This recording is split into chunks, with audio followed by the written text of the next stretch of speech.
বক্তব্য। আল্লাহ তাআলার দরবারে লাখো কোটি শুকর আদায় করছি যে মহান আল্লাহ তাবারক ওয়া তাআলা দুবাই সরকারের আমন্ত্রণে আপনাদের খেদমতে আল্লাহর নগণ্য গোলামকে হাজির করে দুবাই ন্যাশনাল ঈদ গ্রাউন্ডের এই বিশাল ময়দানকে কানায় কানায় পূর্ণ করে দিয়েছেন। আমরা আল্লাহ শুকর অর্থে বলি আলহামদুলিল্লাহ। মোহব্বতের সাথে আবারও বলেন আলহামদুলিল্লাহ। রব্বানা লাকাল হামদ হামদান কাসীরান তাইয়্যিবান মুবারাকান ফীহি ইয়া রাব্বি লাকাল হামদু কামা ইয়ানবাগি লিজালালি ওয়াজহিকা ওয়া আযীমি সুলতানিকা। আমরা আল্লাহ তাআলা শুকর আদায় করে নিলাম যিনি দয়া করে কোরআন নাজিলের মাসে রমজানুল মুবারকে আমাদেরকে কোরআনের এজাজ সম্পর্কে, the miracle of the holy Quran, কোরআনের এজাজ মুজিজা সম্পর্কে জানার জন্য এই মাহফিলে হাজির করেছেন। তার দরবারে বিনয়ের সাথে শুকরিয়া আদায় করি, পড়ি আলহামদুলিল্লাহ। কোরআনের মুজিজা সম্পর্কে আলোচনা হবে ইনশাআল্লাহ। বলেন ইনশাআল্লাহ। আমি প্রথমে বলে নিতে চাই কোরআন নাজিলের উদ্দেশ্য কি, কোরআন কেন নাজিল হলো, আর সমস্ত কথার আমি দলিল হিসেবে পেশ করব কোরআন। তাফসীর হবে কোরআন বিল কোরআন। আমরা বলি আলহামদুলিল্লাহ। মানুষেরা, বর্তমান যুগ হলো বিজ্ঞানের যুগ। বলুন তো বর্তমান যুগটা কি? বিজ্ঞানের যুগ। মানুষেরা বিভ্রান্ত হয়ে মনে করে বিজ্ঞানই সব, আর কোরআন যেহেতু ১৫০০ বছর পূর্বে এসেছে সুতরাং কোরআনের সাথে বিজ্ঞানের সম্পর্ক নাই, কোরআনের থেকে বিজ্ঞান এগিয়ে আছে। আমি কোরআন থেকে প্রমাণ করব বিজ্ঞান এগিয়ে না কোরআন এগিয়ে। কোনটা এগিয়ে আছে কোরআন দিয়ে প্রমাণ করব। বলেন ইনশাআল্লাহ। প্রথমে বলছি কোরআন নাজিলের উদ্দেশ্য কি। আল্লাহ তাআলা বলছেন আলিফ লাম রা কিতাবুন আনজালনাহু ইলাইকা লিতুখরিজান নাসা মিনাজ যুলুমাতি ইলান নূর। আলিফ লাম রা কিতাবুন আনজালনাহু ইলাইকা, আমি আপনার উপরে একটি কিতাব নাজিল করেছি। কিতাবুন আনজালনাহু ইলাইকা, এমন এক কিতাব লিতুখরিজান নাসা মিনাজ যুলুমাতি ইলান নূর। এই কিতাবকে নাজিল করা হয়েছিল কিতাবুন আনজালনাহু ইলাইকা লিতুখরিজান নাসা, যাতে করে আপনি মানব মণ্ডলীকে বের করে আনতে পারেন মিনাজ যুলুমাতে দিকে ইলান নূর, যাতে করে আপনি মানব মণ্ডলীকে অন্ধকার সমূহ থেকে আলোর দিকে নিয়ে আসতে পারেন। এই জন্য আমি কোরআন নাজিল করেছি। বলুন সুবহানাল্লাহ। কোরআন নাজিলের উদ্দেশ্যই হলো মানব মণ্ডলীকে অন্ধকার থেকে আলোর দিকে নিয়ে আসা। অন্ধকার কি? অন্ধকার হচ্ছে মানব রচিত যত মতবাদ আছে পৃথিবীতে, সমস্ত মানব রচিত মতবাদ হচ্ছে অন্ধকার, আর ইসলাম হচ্ছে নূর। আল ইসলাম নূরুন, ইসলাম হচ্ছে আলো। আল্লাহ তাআলা কোরআনে কারীমের মধ্যে অন্ধকার বুঝাবার জন্য অন্ধকারকে বহু বচনে ব্যবহার করেছেন, জুলুমাত বলেছেন, কিন্তু আলোর ব্যাপারে তিনি এক বচন ব্যবহার করেছেন। আলোর বহু বচন হলো আনোয়ার, নূরের বহু বচন আনোয়ার। এই শব্দ তিনি ব্যবহার করেন নাই কোরআনে কারীমে। তার মানে হচ্ছে ভুলের অনেক পথ হয়, আর যেটা রাইট সেটার পথ এক হয়। আপনারা জানেন অঙ্ক পরীক্ষার দিন যাদের অঙ্ক রাইট হয় না, ভুল হয়, তাদের ভুলগুলি হয় নানান প্রকার, আর যাদের অঙ্ক রাইট হয় তাদের রেজাল্ট হয়, তাদের ফলাফলটা কয়রকম হয়? একরকম হয়। এই জন্য হকের পথ, নূরের পথ, আলোর পথ একটি, আর অন্ধকারের পথ অনেক। সেজন্য আল্লাহ তাআলা বলছেন যে আমি কোরআন নাজিল করেছি এই জন্য যাতে করে আপনি মানব মণ্ডলীকে অন্ধকার থেকে আলোর দিকে নিয়ে আসতে পারেন। এ হলো এক। ২ নম্বরে কোরআন নাজিলের ২ নম্বরের উদ্দেশ্য হচ্ছে তাহা মা আনজালনা আলাইকাল কুরআনা লিতাশকা। হে নবী, কোরআন আমি এই জন্য নাজিল করি নাই যে কোরআন আপনার ভাগ্যকে বিপর্যস্ত করে দেবে। কোরআন নাজিল হয়েছে মানুষের ভাগ্যকে পরিবর্তন করে দেবে বলে। তো কোরআন নাজিলের উদ্দেশ্য হলো ভাগ্য পরিবর্তন করা, মানুষের দাসত্বের শৃঙ্খল থেকে মুক্ত হওয়া, এক আল্লাহর গোলামি করা, এবং এর মূল উদ্দেশ্য হচ্ছে অন্ধকার সমূহ থেকে আলোর দিকে নিয়ে আসা, এবং সেই কাজটি নবী করিম সাল্লাল্লাহু আলাইহি ওয়াসাল্লাম করেছিলেন। কোরআন এটি মানব রচিত নয়। কোরআন কার? কোরআনের ভিতরে যত বাণী আছে বাণীগুলি কার? বলেন সবাই। আল্লাহ তাআলা বলছেন, মা ইয়ানতিকু আনিল হাওয়া ইন হুয়া ইল্লা ওয়াহয়ুন ইউহা। আমার নবী কোরআনের নামে যে কথাগুলি বলেন সেগুলি ওহী। তিনি নিজের থেকে বানিয়ে কোনো কথা বলেন না। যদি নিজের থেকে বানায়া কোরআনের ভিতরে একটি কথাও যদি তিনি ঢুকায় দিতেন, তাহলে আমি তার ডান হাতকে চেপে ধরতাম এবং তার কণ্ঠনালীকে আমি কেটে ফেলে দিতাম। সুবহানাল্লাহ। তাহলে কোরআনের মধ্যে কোনো ভুল নাই। আল্লাহ তাআলা চ্যালেঞ্জ করেছেন, ওরা বলেছিল কাফেরেরা যেটা রাসূলের বানানো, নবী করিম সাল্লাল্লাহু আলাইহি সাল্লামের বানানো। বলেন নাউযুবিল্লাহ। কোরআন যখন নাজিল হচ্ছিল, নবী করিম সাল্লাল্লাহু আলাইহি সাল্লাম তখন মুখস্থ করতেছিলেন খুব দ্রুততার সাথে। আল্লাহ তাআলা বললেন, লা তুহাররিক বিহি লিসানাকা লিতাজালা বিহি। কোরআন মুখস্থ করার জন্য এত তাড়াহুড়ো করার কোনো প্রয়োজন নাই। আমার জিবরাইল যখন আপনার উপরে কোরআন অবতীর্ণ করে, আপনি জিবরাইলের সাথে একবার উচ্চারণ করবেন, গোটা কোরআন শরীফকে আপনার কলিজার ভিতরে মুখস্থ করিয়ে দেওয়ার দায়িত্ব আমি আল্লাহর। আমি আপনাকে মুখস্থ করার ক্ষমতা দিয়ে দিব। এই কোরআন নাজিল হলো, নবী করিম সাল্লাল্লাহু আলাইহি ওয়াসাল্লাম হেরা পাহাড় থেকে নেমে এলেন। আল্লামা ইকবাল বলছেন, উতর কর গারে হেরা সে সুয়ে কওম আয়া, উতর কর গারে হেরা সে সুয়ে কওম আয়া, और एक नुस्खाए किमिया साथ लाया। হেরা পাহাড় থেকে তিনি নেমে এলেন, হাতে নিয়ে আসলেন একটা পরশ পাথর। আর পরশ পাথর হচ্ছে এমন পাথর যে পাথরের টাচ লাগলে পরে লোহাগুলি সোনা হয়ে যায়। লোহাগুলি কি হয় বলুন তো ভাই? সোনা হয়ে যায়। দেখুন কেমনে সোনা হলো। হযরত আবু বকর রাদিয়াল্লাহু তাআলা আনহু সোনা হয়ে গেলেন। হযরত ওমর রাদিয়াল্লাহু তাআলা আনহু, যিনি ছিলেন জাহিলদের নেতা এবং আল্লাহ রসুলকে হত্যা করতে আসছেন, এমন ব্যক্তি যিনি আল্লাহ নবীকে হত্যা করতে এসেছেন, তিনি কোরআনের সংস্পর্শ পাওয়ার পর আল্লাহ তার মাকাম কোথায় তুলে দিলেন। রাসূলুল্লাহ বললেন, লা নবিয়্যা বা'দি ওয়ালা রাসূলা, আমার পরে নবীও আসবে না, রাসূলও আসবে না। তবে কেউ যদি নবী আসতো, লাকানা ওমর নবী হয়ে যেতেন। সুবহানাল্লাহ। তো কোরআন মানুষের জীবন কিভাবে পরিবর্তন করে দেয়। আর এই কোরআন মানব রচিত নয়, আল্লাহর তৈরি করা। আল্লাহ তাআলা কোরআন শরীফে বলেছেন, যদি তোমরা পারো, যদি মনে করো যে রাসূলের তৈরি করা, তাহলে কোরআনের মতো করে একখান কোরআন বানাও। কেউ বানাইতে পারলো না। এই চ্যালেঞ্জের মোকাবেলা কেউ করতে পারলো না। আল্লাহ পরীক্ষা সহজ করে দিলেন, বললেন 10টা সূরা বানাও, তাও কেউ বানাইতে পারলো না। এরপরে আল্লাহ তাআলা একেবারে সহজ করে দিলেন, বললেন, ইন কুনতুম ফি রাইবিম মিম্মা নাযালনা আলা আবদিনা ফাআতু বিসূরাতিন মিন মিসলিহি ওয়াদউ শুহাদাআকুম মিন দুনিল্লাহি ইন কুনতুম সাদিকিন। যদি সন্দেহ করো যেটা আমার বান্দার বানানো, তাহলে কোরআনের মতো করে একটা সূরা বানায় আনো। তো ছোট্ট সূরা, কোরআনে যত সূরা আছে তার মধ্যে ছোট্ট যে সূরা আছে সেরকম একটি সূরা বানায় নিয়ে আসো।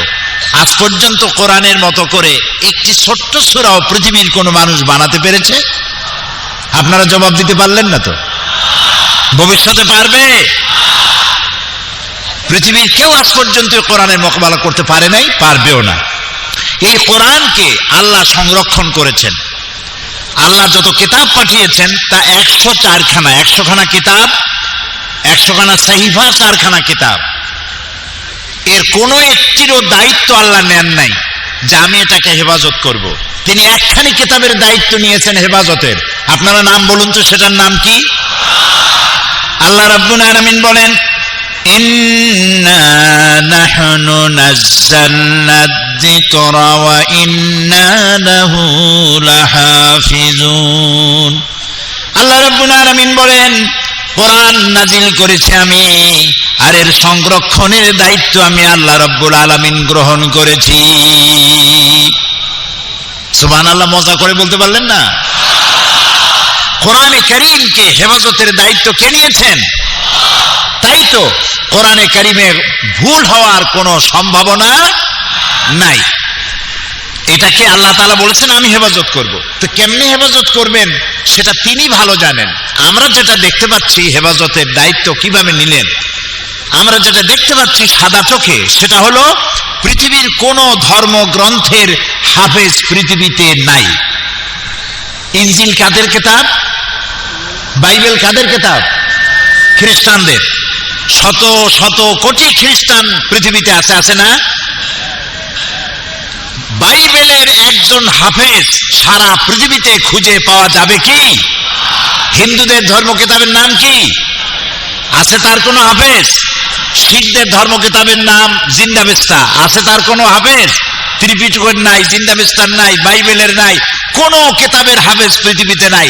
কিন্তু একটি হিসাবে জানা গেছে বর্তমান পৃথিবীতে যারা কোরআন মুখস্থ করেছে তাদের সংখ্যা 6 কোটি ছাড়াই গেছে। সুবহানাল্লাহ। ছোট্ট ছোট্ট বাচ্চা 7 বছর, 6.5 বছর বয়স, কোরআন কারীম মুখস্থ করে ফেলেছে। মনে হচ্ছে যেন আটলান্টিক মহাসাগরকে আল্লাহ রাব্বুল আলামিন একটা ঝিনুকের মধ্যে ঢুকাই দিয়েছেন। সুবহানাল্লাহ।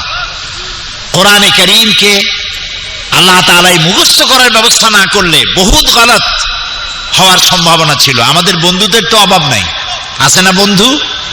বন্ধু সামনে জিজ্ঞাসাবোধক চিহ্ন, আছেন এরকম বন্ধু?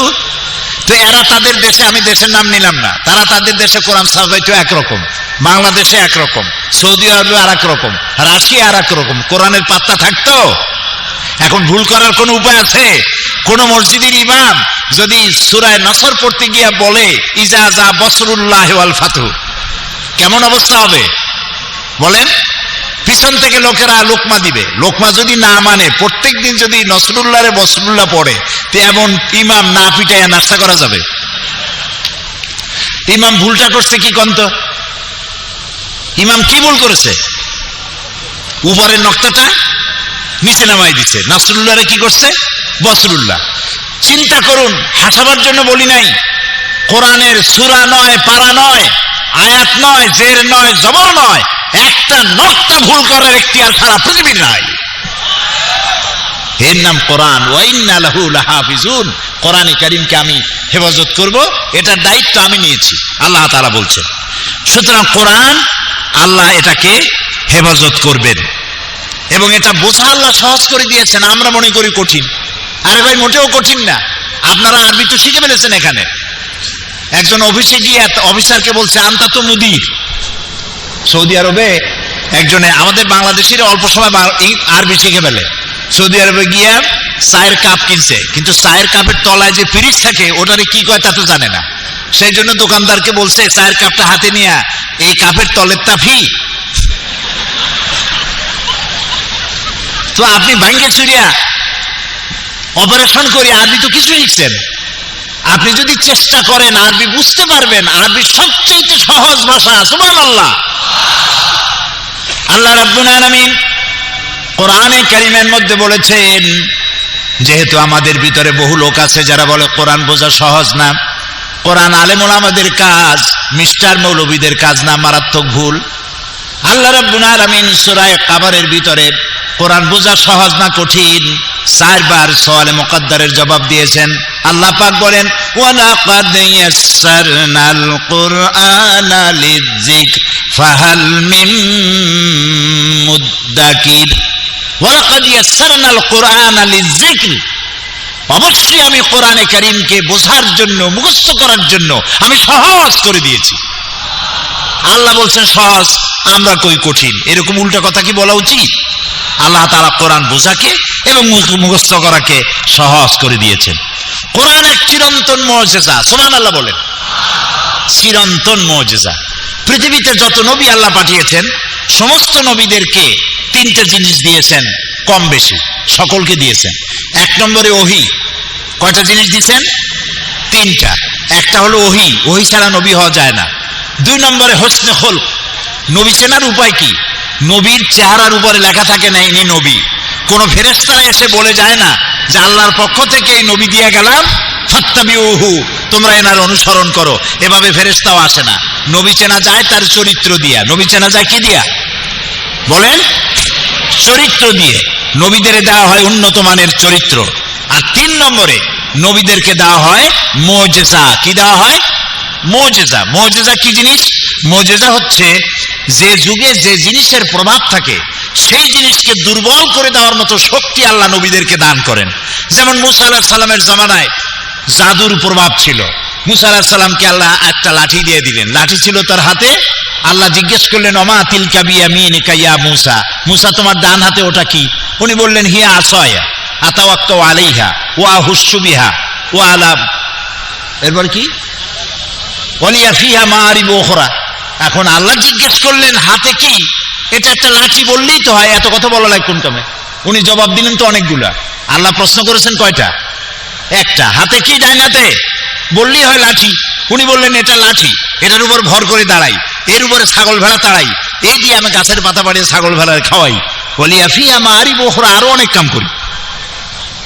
এত কথা কইলেন কেন? আল্লাহর চাইতে মাহবুব বান্দার জন্য আর কেউ হতে পারে না। সুবহানাল্লাহ। মুসা আলাইহিস সালাম টের পাচ্ছেন আমি আল্লাহর সাথে কথা বলছি, হিয়া আসায়া বলে যদি ছেড়ে দেই আর আল্লাহ যদি তার কথা বলাটাকে কাট করে দেন তাহলে তো আমি আর কথা শুনতে পারবো না, কাজী জবাবটা লম্বা করে দিই। সুবহানাল্লাহ। এটার মুজিজা ছিল লাঠিটা ফেলে দিলে কি হয়ে যেত?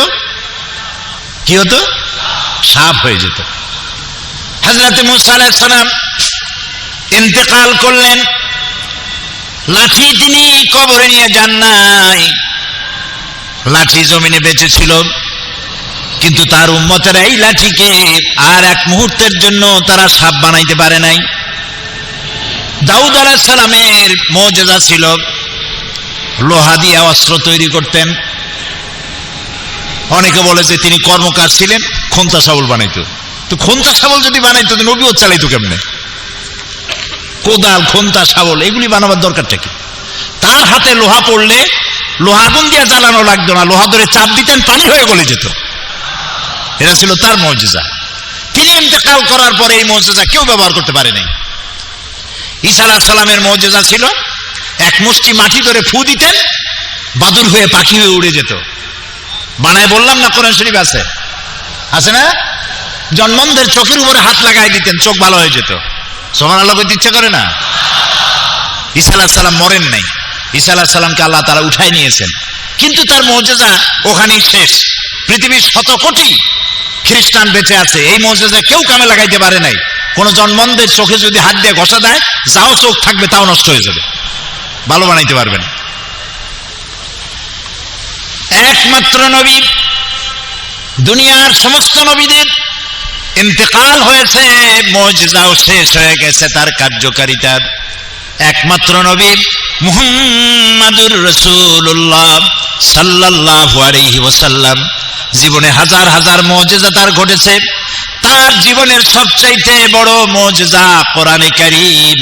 তিনি ইন্তেকাল করেছেন, কোরআন ইন্তেকাল করে নাই। কোরআনের মুজিজা কিয়ামত পর্যন্ত থাকবে। সুবহানাল্লাহ, সুবহানাল্লাহ। এক জীবন্ত কিতাব, এটা কোনোদিন পুরান হবে না। قال النبي صلى الله عليه وسلم لا تحصى عجائبه ولا تبلى غرائبه فيه مصابيح الهدى ومنار الحكمة। নবী করিম সাল্লাল্লাহু আলাইহি ওয়াসাল্লাম বলছেন কোরআন কোনদিন পুরাতন হবে না। পুরান হইছে? বলেন হইছে? যত শুনি তত মজা লাগে না? শেখ আব্দুর রহমান আস-সুদাইস, সৌদ আশ-শুরাইব, আব্দুর রহমান আল হুজাইফি, সালাহ আল বুদায়ের, আব্দুল্লাহ আল জাহানি কোরআনে কারীম যখন তেলাওয়াত করে কেমন লাগে? সুবহানাল্লাহ, মনে হয় যেন আকাশ থেকে কোরআন নাজিল হচ্ছে। সুবহানাল্লাহ বলেন। এই কোরআনের মুজিজা কিয়ামত পর্যন্ত থাকবে। কোরআন শোনে আর মুসলমান হয়, কোরআন শোনে আর মুসলমান হতে থাকে। সুবহানাল্লাহ বিহামদিহি আযীম। এটা কোনোদিন পুরাতন হবে না। ফিহি মাসাবিহুল হুদা, রাসূলুল্লাহ বলছেন হচ্ছে হেদায়েতের মশাল, ওয়া মানারিল হিকমা, আর এটা হচ্ছে বিজ্ঞানের সুউচ্চ মিনার। বিজ্ঞানের কথাই বলবো সামনের দিকে, কোরআনের এজাজের দিকে আমি আসতেছি। এরপরে নবী করিম সাল্লাল্লাহু আলাইহি সাল্লাম বলছেন, মান ক্বালা বিহি সাদাকা, এই কোরআন দিয়ে যে কথা বলে সেই সত্য কথা বলে। বলেন সুবহানাল্লাহ। যত বড় নেতা হোক আর যত বড় চিৎকার দিয়ে বলুক, ভাইয়ের আমার, বোনের আমার, এই চিৎকার দিয়ে যাই বলুক, তার কথার ভিতরে যদি কোরআন না থাকে এই কথার কোনো দাম নাই। ওই কথার দাম আছে যে কথার পেছনে কোরআনের দলিল আছে। মান ক্বালা বিহি সাদাকা, কারণ কোরআন দিয়ে যে কথা বলে সেই সত্য কথা বলে। তার কারণ হচ্ছে ওমান আসদাকু মিনাল্লাহি কিলা, আল্লাহর চাইতে সত্যবাদী আর কেউ কি আছে? বলেন আছে? আল্লাহর চাইতে সত্যবাদী কেউ নাই। কাজী কথা বলতে গিয়ে কোরআনের দলিল পেশ করুন। যিনি কোরআনের দলিল সহকারে কথা বলেন তার কথা শুনুন। সুবহানাল্লাহ বলেন। ওমান আমিলা বিহি উজরা, আর কোরআন পড়ে বুঝে ওর উপরে যে আমল করবে আল্লাহ তাআলা নবী বলছেন তাকে পুরস্কৃত করা হবে ফিদ দুনিয়া ওয়াল আখিরা। ওমান হাকামা বিহি আদালা, আরে কোরআন দিয়ে যে বিচার ফয়সালা করবে সঠিক বিচার করবে। ওমান দা ইলাইহি হুদিয়া ইলা সিরাতিল মুস্তাকিম, রাওয়াহু তিরমিজি। রাসূলুল্লাহ বলছেন যে ব্যক্তি কোরআনের দিকে দাওয়াত দিবে সেই সঠিক দাওয়াত দিবে। এই দাওয়াতের শুরু দুনিয়ায়, আর এই দাওয়াতের লাস্ট ডেস্টিনেশন, এই দাওয়াতের শেষ গন্তব্য জান্নাতুল ফেরদাউস। আলহামদুলিল্লাহ। এই কোরআনে কি আছে? ইতিহাস, বিজ্ঞান, দর্শন, নৃতত্ত্ব, ভূতত্ত্ব, স্বরাষ্ট্রনীতি, পররাষ্ট্রনীতি, শিক্ষানীতি, যুদ্ধনীতি, বন্দিনীতি, পারিবারিক নীতি, ইহকাল পরকাল সহ জীবনের সাথে সংশ্লিষ্ট সকল কিছুই আল্লাহ তাআলা কোরআনে বলে দিয়েছেন। আল্লাহ তাআলা বলেছেন তিবিয়ানান লিকুল্লি শাই, সব কিছুকে খুলে খুলে কোরআনের মধ্যে আমি বলে দিয়েছি। সুবহানাল্লাহ বিহামদিহি। আরেকটা কথা বলিনি, মূল এজেন্ডায় যাওয়ার আগে, মূল সাবজেক্টে যাওয়ার আগে আরেকটা কথা বলিনি। কোরআনে বিজ্ঞান আছে বলে এটা বিজ্ঞানের কিতাব নয়। কোরআনে দর্শন আছে বলে এটা ফিলোসফির কোনো গ্রন্থ নয়। কোরআনে রাজনীতি আছে বলে এটা কোনো রাজনীতির কিতাব নয়। কোরআনে ইতিহাস আর ভূগোল আছে, মহাকাশের কথা আছে, সমুদ্রের কথা আছে, সব আপনারা শুনতে পাবেন। এই জন্য এটা ভূগোলের কিতাব নয়, ইতিহাসের কিতাব নয়। পারিবারিক নীতি আছে, উত্তরাধিকারী আইন আছে। তবে এটা কি? আপনি প্রশ্ন করবেন তবে এটা কি? আমি বলবো এটা হচ্ছে মানুষের জীবন পরিচালনা করার জন্য যত নীতি প্রয়োজন, সমস্ত নীতিমালার মূল নীতি যে কিতাবে লিপিবদ্ধ হয়েছে সেই কিতাবের নাম সুবহানাল্লাহ। আশা করি বুঝে ফেলেছেন। সেই কোরআন শোনার, বোঝার আর আমল করার তৌফিক আল্লাহ তাআলা আমাদের দান করুন, বলি আমিন। কোরআন শুধু নামাজ, রোজা, হজ, যাকাতের জন্য আসে নাই। খুব ভালো করে শোনেন। নামাজ, রোজা, হজ, যাকাত, জায়েজ না জায়েজ, হালাল হারাম, এই জাতীয় কথা আসছে মাত্র 500 কি 550 আয়াতের মধ্যে সীমাবদ্ধ।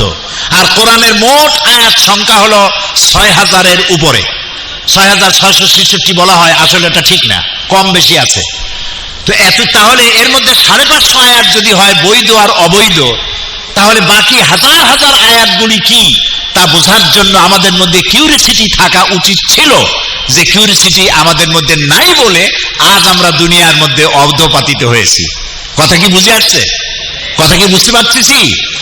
আজকে যদি আমি প্রশ্ন করি বাংলাদেশি ভাইদের কাছে, আপনাদের চরম সৌভাগ্য, সিঙ্গাপুরে চাকরি হয় নাই, আপনাদের চরম সৌভাগ্য। চায়না, আমেরিকা, লন্ডনে চাকরি হয় না, চাকরি হয়েছে মুসলিম দেশে দুবাইতে, যেখান থেকে কাবা শরীফ কাছে, যেখানে কোরআন নাজিল হয়েছে। সুবহানাল্লাহ।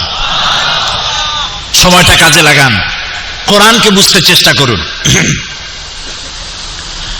কোরআন শুধু নামাজ রোজা এই কথাই শুধু বলে নাই, প্রাগ ঐতিহাসিক ঘটনাবলী রাসূলকে আল্লাহ তাআলা অবহিত করেছেন। যেহেতু নবী সাল্লাল্লাহু আলাইহি ওয়াসাল্লামের পরে আর কোন নবী বলে আসবে না, তিনি শেষ, তারপরে আর কোন নবী আসবে না। তারপরে যদি কেউ নবুয়তের দাবি করে সে কি বলেন? সে কাফের। তার অনুসারী যারা হবে তারাও এমনকি মুহাম্মদ সাল্লাল্লাহু আলাইহি ওয়াসাল্লামের পরে কেউ যদি নবুয়তের দাবি করে আর তার কাছে যদি কেউ নবুয়তের দলিল চায় যে তুমি যে নবী তার প্রমাণ কি, এই দলিল যে চাবে সেও কাফের। কারণ কি? কারণ হলো তোমারে যদি দলিল দিতে পারে তাহলে তুমি তার নবুয়ত মানিয়ে নেবা, এই জন্য দলিলও চাওয়া যাবে না, বিনা দলিলে কাফের। সুতরাং মুহাম্মদ সাল্লাল্লাহু আলাইহি ওয়াসাল্লাম শেষ নবী, তাই তাকে ঐতিহাসিক ঘটনাবলী বিজ্ঞানের কথাগুলি সবকিছু জানাই দিতে হবে আল্লাহ রাব্বুল আলামিনের, তাই তিনি তা জানাইছেন। পবিত্র কোরআনে এমন অনেক ঘটনা বর্ণনা দিয়েছে যা ষষ্ঠ শতাব্দীর দুনিয়া এ সম্পর্কে কিছুই জানতো না। অবশ্য ইহুদিদের কিতাবে ধর্মগ্রন্থে এই ধরনের কিছু ঘটনা আছে, সে ঘটনাগুলি অতিরঞ্জিত। আল্লাহ তাআলা ওহীর মাধ্যমে তার নবীকে দুনিয়ার ইতিহাস জানাইছেন। ফেরাউনের কথা, নমরুদের কথা, আদম আলাইহিস সালামের কথা, নূহ আলাইহিস সালামের কথা জানিয়েছেন। যেমন সূরা হুদ 49 নম্বর আয়াত আল্লাহ তাআলা বলছেন, তিলকা মিন আম্বাইল গায়বি নূহিহা ইলাইকা মা কুনতা তা'লামুহা আনতা ওয়ালা কওমুকা মিন ক্বাবলি হাযা। এ হচ্ছে সব অজ্ঞাত ঘটনাবলী যা আপনি জানতেন না। আমি ওহীর মাধ্যমে আপনাকে এই ঘটনাবলী জানাচ্ছি, অতীতের জাতিসমূহের ইতিহাস আপনাকে জানাচ্ছি। সূরা ইউসুফে ইউসুফ আলাইহিস সালামের ঘটনা বর্ণনা করে সূরা ইউসুফের 102 নম্বর আয়াতে আল্লাহ তাআলা বলছেন, যালিকা মিন আম্বাইল গায়বি নূহিহি ইলাইকা ওয়া মা কুনতা লাদাইহিম ইয আজমাউ আমরাহুম ওয়া হুম ইয়ামকুরুন। এটা হলো সেই অজ্ঞাত ঘটনা যা ওহীর মাধ্যমে আমি আপনাকে জানাইছি, অথচ ইউসুফ আলাইহিস সালামের ভাইয়েরা যখন তাকে কুয়ার মধ্যে ফেলে দিতেছিল, যখন ষড়যন্ত্র করেছিল, আপনি তার কাছে ছিলেন না, আপনি তো জানতেন না। আমি ওহীর মাধ্যমে সে ঘটনা আপনাকে জানাইছি। মূসা আলাইহিস সালামের ঘটনা বলে আল্লাহ তাআলা বলছেন সূরা কাসাসের 44 নম্বর আয়াতে, ওয়ামা কুনতা বিজানিবিল গারবি ইয কাদাইনা ইলা মূসাল আমরা ওয়ামা কুনতা মিনাশ শাহিদিন। সিনাই পর্বতের পশ্চিম প্রান্তে মূসাকে আমি যখন ওহী দিয়েছিলাম, ওহীর মাধ্যমে নির্দেশ দিয়েছিলাম, আপনি সেখানে উপস্থিত ছিলেন না। আমি ওহীর মাধ্যমে সে ঘটনা বলি আপনাকে অবহিত করছি। সূরা তাহার 99 নম্বর আয়াতে আল্লাহ তাআলা বলছেন, কাযালিকা নাকুসসু আলাইকা মিন আম্বাই মা ক্বাদ সাবাকা ওয়া ক্বাদ আতাইনাকা মিন লাদুন্না যিকরা। এভাবেই আমি আপনার কাছে অতীতের ইতিহাসগুলি আমি আপনাকে বর্ণনা করেছি, নিজের থেকে উপদেশনামা আপনাকে জানাই দিয়েছি। কোরআনের মুজিজা হচ্ছে এখানে যে বিজ্ঞান যে কথাগুলি, একটা ঐতিহাসিক ঘটনা আল্লাহ তাআলা তার রাসূলকে ওহীর মাধ্যমে জানালেন। আর বিজ্ঞান যত কথা বলেছে, বিজ্ঞানের কথাগুলি যে অনেক আগে, যে যুগে বিজ্ঞান ছিল না, সেই যুগের কোরআনে বিজ্ঞানের তথ্যগুলি যে সঠিকভাবে পরিবেশন করেছে আল্লাহ তাআলা, সেই কথাগুলি এখন আপনাদেরকে জানানো হচ্ছে। বৈজ্ঞানিকরা বহু পরিশ্রম করে, বহু মেধা খরচ করে, বহু টাকা পয়সা করে যে জিনিস আবিষ্কার করছে, কোরআন আজ থেকে ১৫০০ বছর আগে ওহীর মাধ্যমে নবী করিম সাল্লাল্লাহু আলাইহি সাল্লামকে তা জানিয়ে দিয়েছেন। ১৬৬৫ খ্রিস্টাব্দে স্যার আইজাক নিউটন মাধ্যাকর্ষণ শক্তি, ল অফ গ্র্যাভিটেশন তিনি আবিষ্কার করেছেন। আপেল গাছের থেকে ছিঁড়ে নিচে পড়লো কেন, উপরে গেল না কেন? এর থেকে ল অফ গ্র্যাভিটেশন তৈরি করলেন, তিনি মাধ্যাকর্ষণ শক্তি আবিষ্কার করলেন। কিন্তু এটা হলো ১৬৬৫ খ্রিস্টাব্দের কথা, কিন্তু আজ থেকে ১৫০০ বছর আগে আল্লাহ তাআলা মাধ্যাকর্ষণ শক্তির কথা তার নবীকে জানায় দিচ্ছেন। সূরা আল ফাতির ৪১ নম্বর আয়াত আল্লাহ তাআলা বলছেন, ইন্নাল্লাহা ইউমসিকুস সামাওয়াতি ওয়াল আরদা আন তাজুলা, নিশ্চয় আল্লাহ তাআলা নবমণ্ডল এবং ভূমণ্ডল কেমন ভাবে ধারণ করে রেখেছেন যা একের থেকে আর একটা বিচ্ছিন্ন হয়ে যেতে পারে না। একটি গ্রহ থেকে আর একটা গ্রহ, একটা উপগ্রহ থেকে আর একটা উপগ্রহ যাতে বিচ্ছিন্ন হয়ে না যেতে পারে, সেই জন্য আল্লাহ রাব্বুল আলামিন মাধ্যাকর্ষণ শক্তিকে সৃষ্টি করেছেন। এই মাধ্যাকর্ষণ শক্তির কথা কোরআনে কারীম আজ থেকে ১৫০০ আগে বলেছে। চন্দ্র সূর্যের ব্যাপারে সৌরলোকের সবকিছুই যে ঘুরছে এটা বিজ্ঞান জানতো না। মানুষের ধারণা ছিল, কেউ বলছে যে সূর্য ঘোরে, আপনারা জানেন বিজ্ঞানীরা কেউ বলেছে সূর্য ঘোরে, কেউ কয় চন্দ্র ঘোরে, কেউ কয় পৃথিবী ঘোরে, কেউ কয় আমরাও ঘুরি।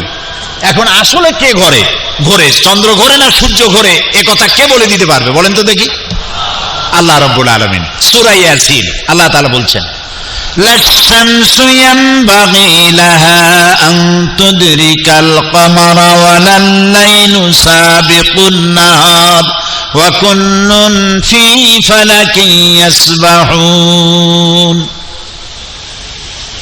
আল্লাহ রাব্বুল আলামিন বলেন, সূর্য চন্দ্রকে অতিক্রম করতে পারে না, চন্দ্র সূর্যকে অতিক্রম করতে পারে না, রাত দিনের মধ্যে প্রবেশ করতে পারে না, দিন রাতের মধ্যে প্রবেশ করতে পারে না। এসব কিছু আল্লাহ রাব্বুল আলামিন নিয়ন্ত্রণ করছেন। ওয়া কুল্লুন ফি ফালাকিন ইয়াসবাহুন, আর মহাশূন্যে যা কিছু আছে সব কিছুই ঘুরছে। ওয়া কুল্লুন ফি ফালাকিন ইয়াসবাহুন, যা কিছু মহাশূন্যে, আমরা কোথায় আছি, এটা কোথায় আছে, পৃথিবীটা কোথায় বলেন? মহাশূন্যের উপরে, পৃথিবীটা মহাশূন্যের উপরে। সূর্য ঘোরে, চন্দ্র ঘোরে, পৃথিবী ঘোরে, সব ঘুরছে। অকুল্লুন ফি ফালাকিন ইয়াসবাহুন, activity is life, inactivity is death.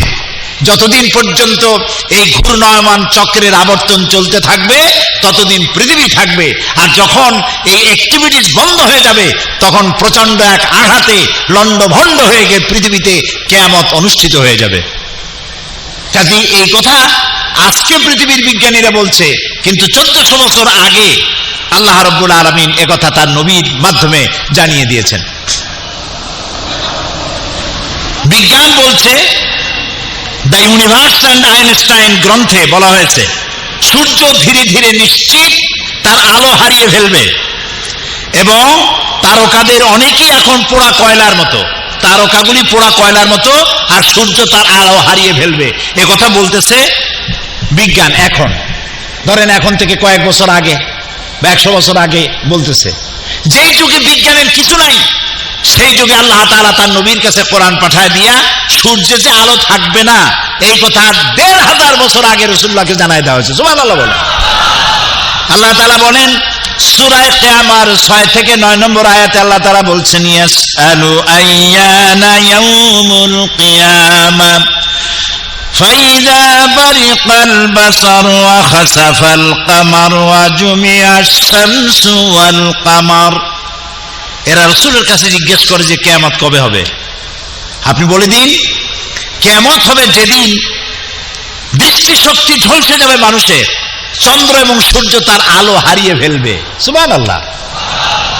বিজ্ঞান বলছে আজ, আর 1500 বছর আগে নবী করিম সাল্লাল্লাহু আলাইহি সাল্লামের মুখে আল্লাহ তাআলা জানাই দিচ্ছেন যে চন্দ্র এবং সূর্যের আলো থাকবে না, আলো হারিয়ে ফেলবে।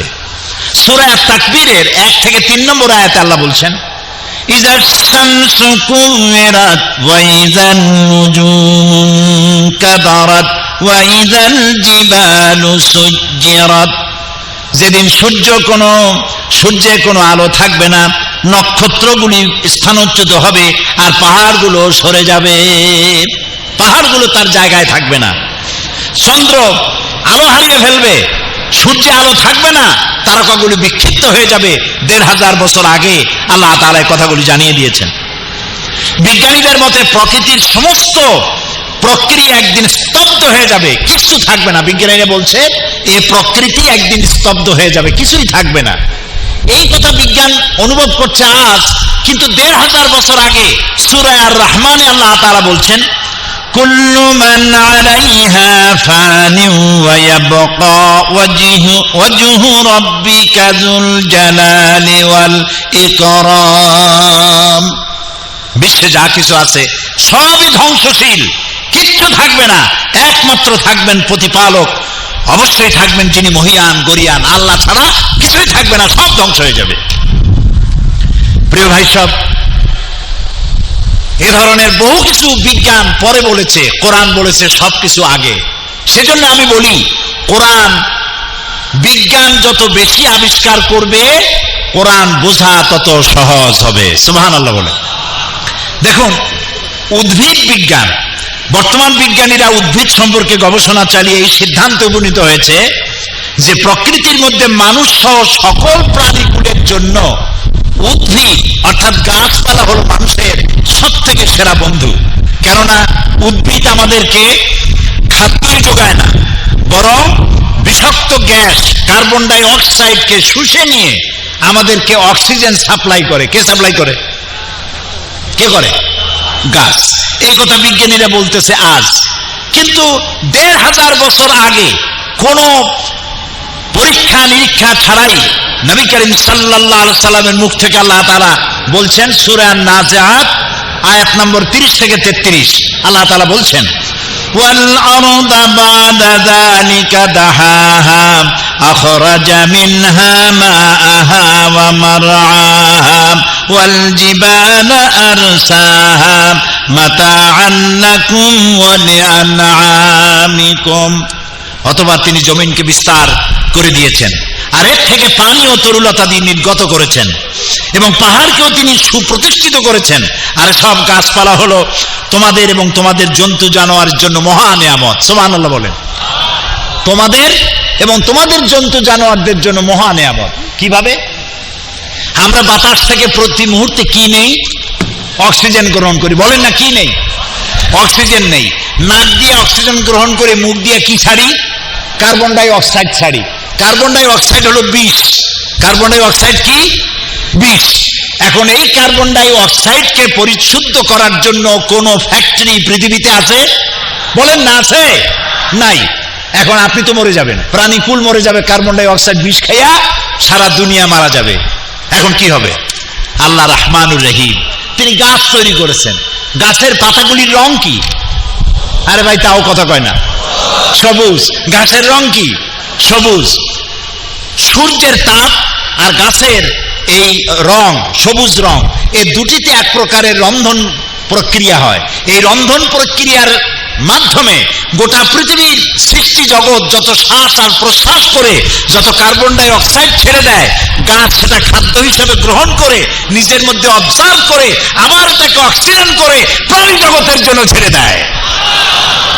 সুবহানাল্লাহ, সুবহানাল্লাহ, সুবহানাল্লাহ বলেন। আল্লাহু আকবার। এই হচ্ছে আমার আল্লাহ। কোরআন মহাবিজ্ঞানময়। বিজ্ঞান অনেক পেছনে, কোরআন অনেক এগিয়ে। বিজ্ঞানের আবিষ্কার যত বাড়বে, বিজ্ঞানীরা ভিক্ষুকের মতো কিয়ামত পর্যন্ত কোরআনের কাছে দুই হাত পেতে দাঁড়িয়ে থাকবে। সুবহানাল্লাহ।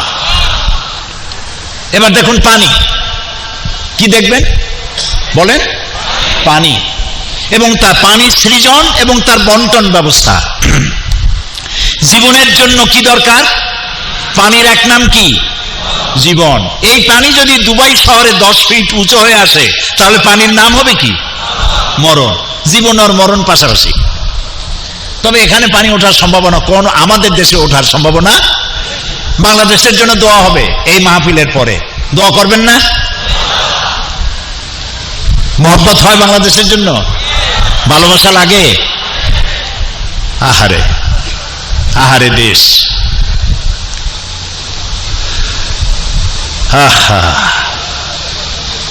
দেশকে ভালোবাসবেন। নবী করিম সাল্লাল্লাহু আলাইহি ওয়াসাল্লাম হিজরতের রাতে কাবা শরীফের দিকে ফিরে বারবার চোখ মুছতেছিলেন আর বলতেছিলেন, হে কাবা, হে মক্কা, বড় আশা ছিল আমি তোর কাছে থাকবো, তোর খেদমত করব, কিন্তু তোর নিষ্ঠুর সন্তানেরা তোর পাশে আমারে থাকতে দিল না। চোখ মুছতে মুছতে জন্মভূমি পরিত্যাগ করেছেন। এখানে যারা আছেন টেলিফোনে খবর পান মায়ের অসুখ হয়েছে, কিন্তু ভিসা পান না, যাইতে পারেন না। তারপরে খবর আসে মায়ের অসুখটা বেড়ে গেছে, ভিসা পান না, যাইতে পারেন না। হঠাৎ একদিন খবর এলো টেলিফোনে, বাড়ির সবকিছুই ঠিকঠাক আছে, মা হারায় গেছে, বাপ হারায় গেছে, জানাজাও পেলেন না, দেখতেও পারলেন না। সেই বাংলাদেশ যেখানে 15 কোটি মুসলমান বাস করে, সেই বাংলাদেশ যেখানে 3 লক্ষ মসজিদ থেকে এশার আজান শুনে মানুষেরা ঘুমাতে যায়, ফজরের আজান শুনে ঘুম ভাঙে আর নামাজ পড়তে যায়, লক্ষ লক্ষ মাদ্রাসা মসজিদ বুকে ধারণ করে ধন্য আমার 56,000 বর্গ মাইলের দেশ বাংলাদেশ। আলহামদুলিল্লাহ বলেন। সেই বাংলাদেশের জন্য দোয়া হবে। সেই দোয়া না করে কেউ বাসায় ফিরে যেতে পারেন? আল্লাহ তৌফিক দিক, বলি আমিন। চলেন আবার পানির কাছে। জীবনের জন্য পানি, পানি ছাড়া পৃথিবী বাঁচবে না। এই পানিকে আল্লাহ প্রিজার্ভ করার জন্য সমুদ্র বানিয়েছেন, আটলান্টিক মহাসাগর, প্রশান্ত মহাসাগর, ভারত মহাসাগর, কত সাগর আর উপসাগর আর মহাসাগর। এই সাগরের আছে পানি। একটা মহাদেশ আছে যেটায় কোনো মানুষ বাস করে না, শুধু আছে শ্বেত ভল্লুক আর পেঙ্গুইন, আর কিচ্ছু নাই। আর আছে শুধু পানির পাহাড়, বরফের পাহাড়। জানেন সেই মহাদেশের নাম কি? অ্যান্টার্কটিকা। এই টেলিভিশনের মধ্যে হাবিজাবি ইন্ডিয়ার ছবি, ফিল্ম, নাচানাচি, মুসরা মুসরি, এইসব হাবিজাবি না দেখা ন্যাশনাল জিওগ্রাফি দেখেন, এনিম্যাল প্ল্যানেট দেখেন, ডিসকভারি দেখেন, বহুত কিছু দেখার আছে, শেখার আছে, বোঝার আছে।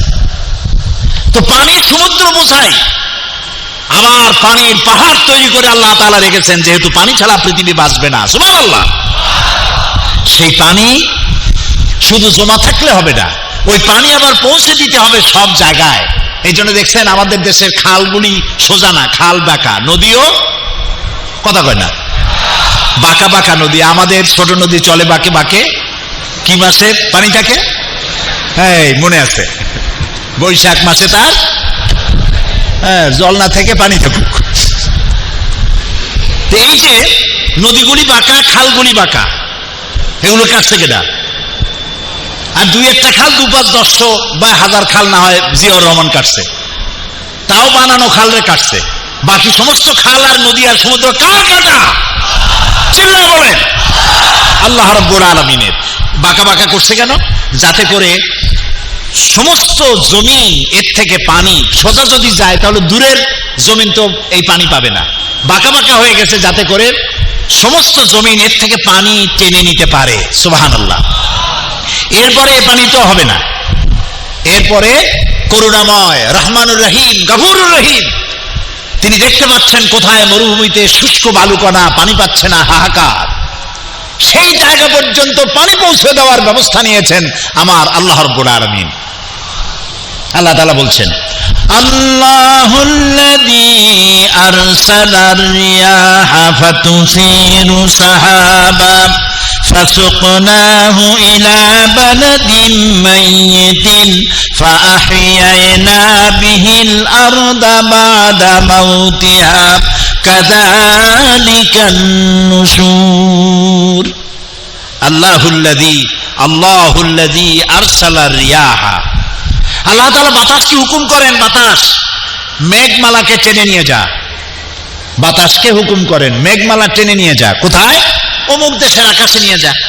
সেই দেশের আকাশে নিয়ে গেলেন যেখানে তিনি বৃষ্টি মঞ্জুর করেছেন। সুবহানাল্লাহ বলেন। এরপরে মেঘ এলো, বৃষ্টির ফোঁটা পড়লো। আল্লাহ তাআলা বলছেন ফাসুকনাহু ইলা বালাদিন মাইয়িতিন। আকাশ থেকে বৃষ্টি পড়লো এবং সেই বৃষ্টির ফোঁটা বালু কণা কণে, শুষ্ক শুষ্ক মাটির কণা, বালু কণা তালাশ করে করে সবগুলিকে পানি দিয়ে আল্লাহ তাআলা সিক্ত করে দিলেন। ফাআহইয়ানা বিহিল আরদা বা'দা মাউতিহা। আমি মৃত্যু জমিনকে জিন্দা করে দিলাম বৃষ্টির পানি দিয়া। সুবহানাল্লাহ কইতে ইচ্ছা করে না মিয়ারা? নতুন স্ত্রী যেমন স্বামী সংসর্গে এসে যেমন গর্ভধারণের প্রস্তুতি নেয়, বৃষ্টির পানি পেয়ে তেমন মরা জমিন জিন্দা হয়ে ফসল ধারণের জন্য প্রস্তুতি নিয়ে নেয়। কাযালিকান নুশুর, এইভাবে আমি জিন্দা করি, এভাবেই উদ্ভিদকে পানি দিয়ে সমস্ত জিনিসকে আমি তৈরি করে দেই। অহরহ প্রতিনিয়ত সমুদ্র থেকে বাষ্পীয় আকারে পানি উঠায় মেঘে পরিণত করা হচ্ছে। সে কুদরতি কারখানায়। প্লেনে যখন আপনারা ঘোরেন, প্লেনে বাড়িতে যান, বাড়ি থেকে আবার এখানে আসেন, দেখেন না মেঘের স্তরগুলি দেখছেন? মেঘের স্তর, এগুলো কি? সবগুলি পানি। এই পানিগুলো উঠতো থেকে সমুদ্র থেকে। সমুদ্রের পানি নোনা না মিষ্টি? আরে ভাই কথা কম, নোনা পানি। এই নোনা পানি, বৃষ্টি যদি নোনা পানি দিয়ে হইতো তাহলে আপনার ফসল কি বাঁচত একটাও?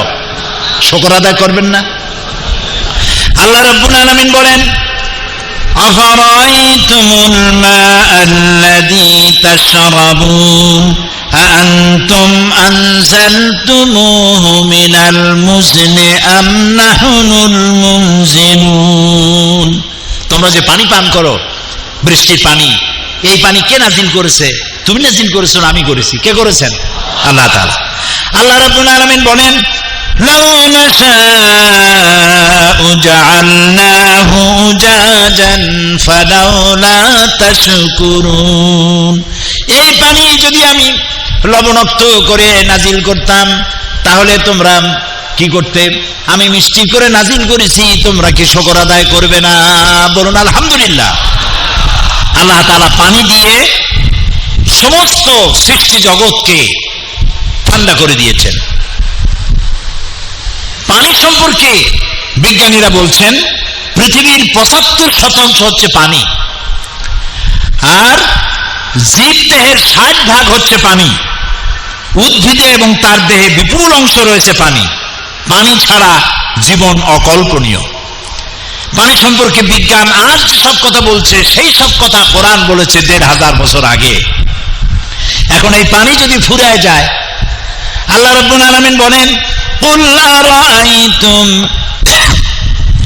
ইন আসবাহা মাউকুম গাওরান ফামান ইয়াতিকুম বিমাইন মাইন। বলো দেখি সবে, শুকাইয়া যদি যায় এই জমিনের পানি, তাহলে হেতায় তটনির ধারা কে দিবে সবারে আনি। সমুদ্রের পানি, খালের পানি, নদীর পানি, মাটির নিচের পানি সব যদি আমি শুকায় দেই, তাহলে তোমার মরাগাঙ্গে আবার জোয়ার কে এনে দেবে? পারবে কেউ দিতে? যিনি পারেন তার নাম কি? আল্লাহ তাআলা। কোরআন যে কথা বলেছে ১৫০০ বছর আগে, সেই কথা বিজ্ঞান বহু কষ্ট করে আবিষ্কার করছে আজ। কাজে ভাববার কোনো কারণ নাই যে বিজ্ঞান ফার্স্ট, কোরআন বহুত পুরানা। এটা হচ্ছে কোরআনের মুজিজা, এটাই হচ্ছে কোরআনের এজাজ। বিভিন্ন গবেষণার মাধ্যমে বিজ্ঞানীরা জানতে পেরেছেন পশু পাখিরা দল বেঁধে গোষ্ঠীভুক্ত হয়ে মিলেমিশে বসবাস করে। বিজ্ঞানীরা জানতে পারছে যে পশু পাখি গোষ্ঠীবদ্ধভাবে বসবাস করে, দলবদ্ধভাবে। এই কথা সূরা আনামের ৩৮ নম্বর আয়াতে আল্লাহ তাআলা বলছেন ১৫০০ বছর আগে। وما من دابة في الأرض ولا طائر يطير بجناحيه إلا أمم أمثالكم। পৃথিবীতে বিচরণশীল যত প্রকার প্রাণী আছে এবং যত প্রকার পাখি দুডানা যোগে উড়ে বেড়ায়, তারা সবাই তোমাদের মতো সম্প্রদায়ভুক্ত, তোমাদের মতো দলগত সম্প্রদায়ভুক্ত। যখন শীত আসে, সাইবেরিয়ান দ্বীপপুঞ্জ থেকে লক্ষ লক্ষ পাখি নদী সাগর পাড়ি দিয়ে তারপরে তারা চলে যায় সিলেট অঞ্চলে। সুবহানাল্লাহ। সূরা মুলক, এর সূরা মুলকের ১৯ নম্বর আয়াতে আল্লাহ তাআলা বলছেন, আওয়ালাম ইয়ারাউ ইলা আত-তায়রি ফাওকাহুম সাফফাতিন ওয়া ইয়াকবিদনা মা ইউমসিকুহুন্না ইল্লার রাহমান ইন্নাহু বিকুল্লি শাইইন বাসীর। বলো দেখি সবে, শুকাইয়া বলো দেখি সবে, পাখিটি কেমন মেলি দুটি লঘু ডানা, উড়িয়া বেড়ায় শূন্যের পরে নাহি তার কোনো মানা। আবার সে ডানা গুটাইয়া চলে, কিন্তু পরে না তবু, বলকে বা তারে শূন্যে রেখেছে ভিন্ন সে এক প্রভু। সুবহানাল্লাহ। পাখি ওড়ে দেখেন কত উপর দিয়ে ওড়ে, উড়বার সময় আল্লাহ তাআলা বলছেন, কখনো কে বলছেন? আল্লাহ তাআলা। কখনো ডানা এভাবে ঝাপটা মারে, আবার কখনো ডানা সোজা করে দিয়ে এমিরাটস ফ্লাইটের মতো বুক ফুলায় উড়ে চলে যায়, ডানা হেলায় না দোলায় না। আল্লাহ বলেন এই যে ডানা হেলায় না দোলায় না, একেবারে ঠিক করে চলে যায়, পড়ে যায় না, মহাশূন্যে তারে কে ঠিক রেখেছে? সুবহানাল্লাহ। বলেন আল্লাহু আকবার।